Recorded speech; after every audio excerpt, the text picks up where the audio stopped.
జేపీలో TDP నేతలు రెచ్చిపోతున్నారు. తాజాగా కర్నూలు జిల్లా ఆదోని మండలం అలసంద గుత్తి గ్రామంలో వైఎస్ఆర్సీపీ సానుభూతి పరులపై దాడులకు పాల్పడ్డారు. రాళ్లు కర్రలతో విచక్షణ రహితంగా దాడి చేశారు. ఈ దాడిలో నలుగురికి గాయాలయ్యాయి. బాధితులను పోలీసులు ఆసుపత్రికి తరలించారు. తమకు ప్రాణహాని ఉందని పోలీసులు రక్షణ కల్పించాలని కోరారు బాధితులు. మా మీదకి వాళ్ళు దాడి వచ్చినారు సార్. మేము ఊకున్నా కానీ వచ్చి మా మీదకి అంతా వాళ్ళు ఇప్పుడు టీడీపీ నాయక్ వచ్చిందని మా మీదకి దాడి వచ్చినారు సార్. మమ్మల్ని అక్కడ ఉండడం లేదు సార్. వాళ్ళు మాకు యాదో మీరే దయచేయండి సార్. నా భర్తకి మాకంతా ప్రాణగండం ఉంది సార్. వాళ్ళు ఎన్ని రోజుల నుంచో కానీ నా భర్తను కొట్టాలనుకున్నారు సార్. వాళ్ళు అందరూ సార్ వాళ్ళు మొత్తం వాళ్ళు అందరు ఉంటే అంతమంది వచ్చినారు సార్. మా ఇంటి మీదకి సీసాలు పిల్లలు కట్టెలు తీసుకొని వచ్చినారు సార్.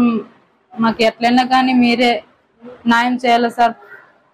పోలీసుల వారు న్యాయం చేయాలి సార్. మాకు ఎట్లయినా కానీ మా ఇంటికి నన్ను ఇంటికాడ ఉన్నోడిని నా ఇంటికి దాడి చేసినారు. నా గురించి వైసీపీ వాళ్ళ టీడీపీ మేము ఊరు ప్రశాంతంగా కోరుకుంటాం కానీ అంతే తప్పగానే ఊరు బాగా ఉండాలని అనుకుంటాం అంతేగాని వాళ్ళు అతి దారుణంగా సోడా సీసాలు గ్లాసులతో రాళ్లతో నా భార్య నా పిల్లల్ని నన్ను నా పేరు దాడి చేసినారు.